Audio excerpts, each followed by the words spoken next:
வெற்றிவேல் முருகனுக்கு அரோகரா. குபேர யோக தேய்பிறை சஷ்டி டிசம்பர் 10 புதன்கிழமை வருகிறது.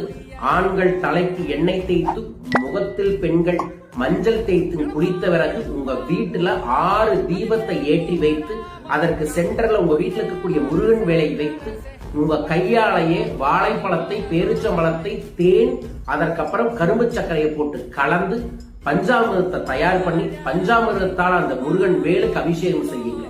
வேல் இல்லாதவங்க முருகன் படத்துக்கு முன்னாடி இந்த பஞ்சாமிரத்தை வச்சுட்டு ஓம் ஷௌம் சரவண பவ என்கின்ற மந்திர ஜபத்தை 106 முறை பழனி முருகனை மனதார நினைத்து ஜபம் செய்துவிட்டு அந்த பஞ்சாமிரத்தை வீட்டில் இருக்கிற அனைவருக்குமே கொடுங்க. இதை யார் ஒருவர் வரும் புதன்கிழமை செய்கிறார்களோ அவர்கள் வாழ்வில் முருகனின் அருளால் சகல செல்வங்களும் பெருகும், குபேர யோகம் கிடைக்கும். உங்களுக்கும் கிடைக்க வேண்டும் என பதிவு செய்கிறேன். எல்லாருக்கும் இதை பகிர்ந்து கொள்ளுங்கள். முருகனின் அருள் உலகெங்கும் நன்மையை தரட்டும். வாழ்க.